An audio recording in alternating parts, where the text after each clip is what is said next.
दोस्तों वैसे तो आर्कियोलॉजिकल वर्ल्ड में रोज नई डिस्कवरीज होती ही रहती हैं, लेकिन आज हम आपको 10 ऐसी खोजों के बारे में बताएंगे जिनके बारे में सुनकर आपका भी दिल दहल जाएगा। तो चलिए शुरू करते हैं आज की इस वीडियो को। Number 10, ancient preserved brain.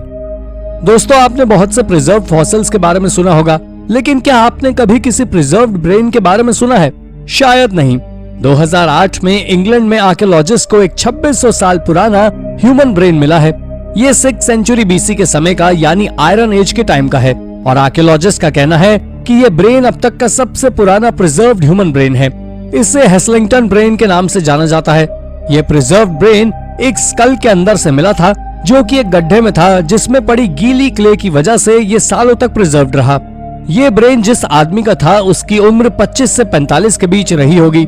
किसी ने तेज धार वाले चाकू से काटकर उसका सिर धड़ से अलग कर दिया होगा। Number 9, किंगखोरो mummies. हाल ही में हुई एक खोज से पता चला था कि ममीफिकेशन की शुरुआत इजिप्ट से नहीं बल्कि प्राचीन किंगखोरो कल्चर से हुई थी। ये लोग इजिप्ट से लगभग 4000 साल पहले से ममीफिकेशन करते आ रहे थे। ये लोग पेरू और चील के मध्य स्थित आटाकामा डेजर्ट के किनारे पर बसे हुए थे। ये लोग यहाँ 6000 सालों की लंबी अवधि के लिए रहे। उन्होंने अपने मृत लोगों के शरीर को मम्मी बनाने का चलन 7020 बीसी के समय शुरू किया।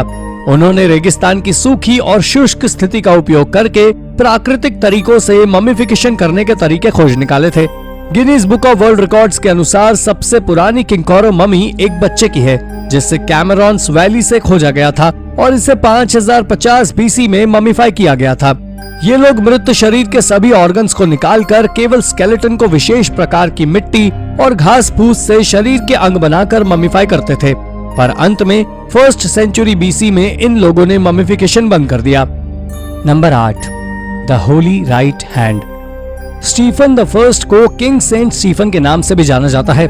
ये हंगरी के पहले राजा थे और 1083 में उनको पोप ग्रेगरी 7th ने कैनोनाइज कर दिया था। जब उनके अवशेषों को उनकी कब्र से बाहर निकाला गया तो दशकों बाद भी उनकी राइट फिस्ट एकदम इंटैक्ट थी। उनके इस राइट हैंड को एक रिलीजियस रेलिक का दर्जा दिया गया और इसे द होली राइट हैंड कहा गया। उसी साल मर्क्यूरियस नाम के एक पुरोहित ने इसे चुरा लिया। हालांकि इसे जल्दी ही ढूंढ लिया गया और इसके बाद सदियों तक इसे एक मोनास्टिक हाउस पर रखा गया। उसके बाद 1420 में इसे हंगरी के एक शहर में रखवा दिया गया। उसके बाद 16 सेंचुरी ऑटोमन काल में इसे क्रोएशिया, बोस्निया, वियना में रखा गया। उसके बाद 1771 में ये हंगरी आ गया। उसके बाद 1950 में इसे सेंट स्टीफन बेसिलिका में रखा गया है और ये अभी भी वहीं है। 20 अगस्त को सेंट स्टीफन्स डे वाले दिन इसे बुडापेस्ट में परेड में प्रदर्शित किया जाता है। 1938 में यह ट्रेडिशन शुरू हुआ था और कम्युनिस्ट गवर्नमेंट द्वारा 1950 में बंद कर दिया गया, लेकिन 1988 में कम्युनिस्ट रेजिम के खत्म होने के बाद इसे दोबारा शुरू किया गया। अब इस होली हैंड को देखने के लिए आपको एक स्लॉट में कॉइन डालना होगा और 1 मिनट के लिए ये हाथ इल्यूमिनेट हो जाएगा। Number 7, oldest ghost drawing. हाल ही में वैज्ञानिकों ने दुनिया की सबसे पुरानी घोस्ट डिपिक्शन को खोज निकाला है। ये ड्राइंग एक टैबलेट पर बनी हुई है जो कि एक ब्रिटिश म्यूजियम के वॉल्ट से मिला है। ये ड्राइंग एक एंशिएंट बेबीलोनियन क्ले टैबलेट पर बनी हुई है। वैज्ञानिकों का कहना है कि ये टैबलेट 3500 साल पुराना है। ब्रिटिश म्यूजियम में ये आर्टिफैक्ट 19वीं सदी में आया था। हालांकि इस टैबलेट का आधा हिस्सा मिसिंग है और जो बचा है वो इंसान की हथेली जितना छोटा है। इसमें एक औरत का चित्र बना है और वो एक आदमी को अंडरवर्ल्ड में खींच रही है।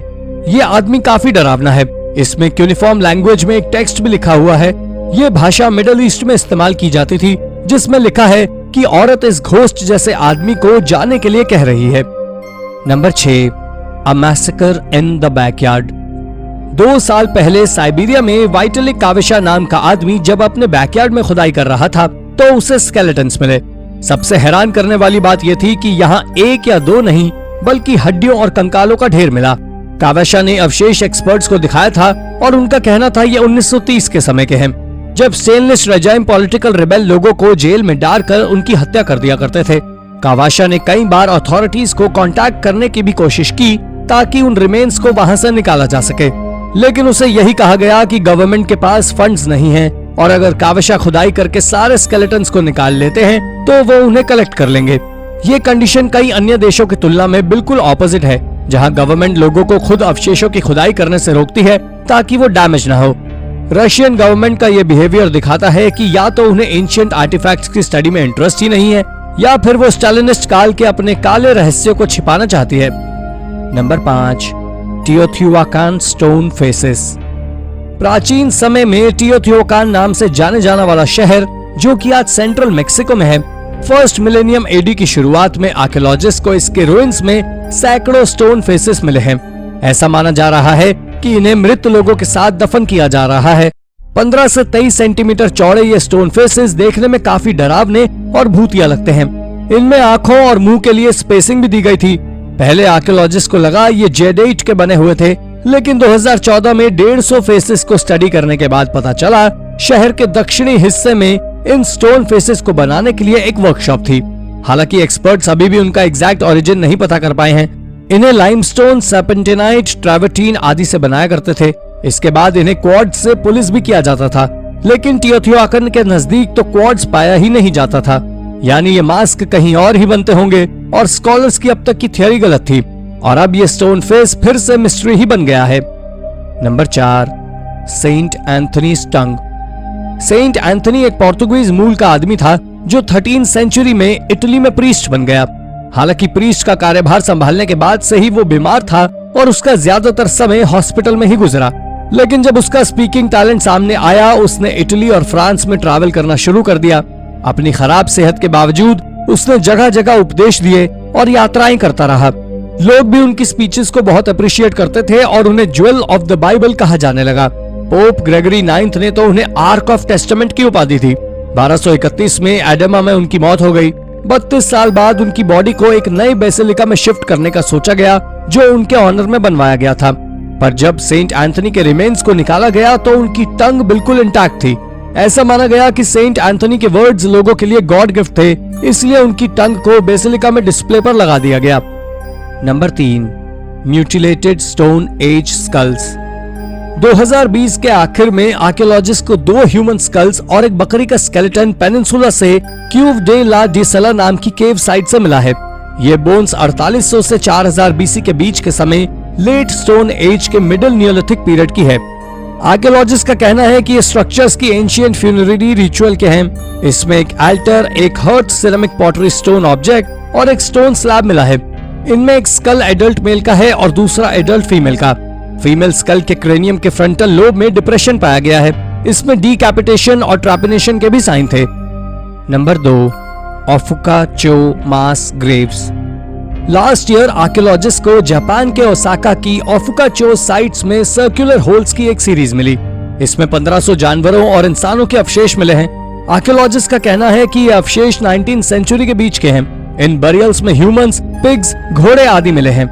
ये बरियल ट्रेन स्टेशन के नजदीक स्काई स्क्रेपर के कंस्ट्रक्शन के दौरान मिले हैं। एक्सपर्ट्स का मानना है कि शायद वहां पर रहने वाले लोग अच्छे बरियल टूम अफोर्ड नहीं कर सकते थे।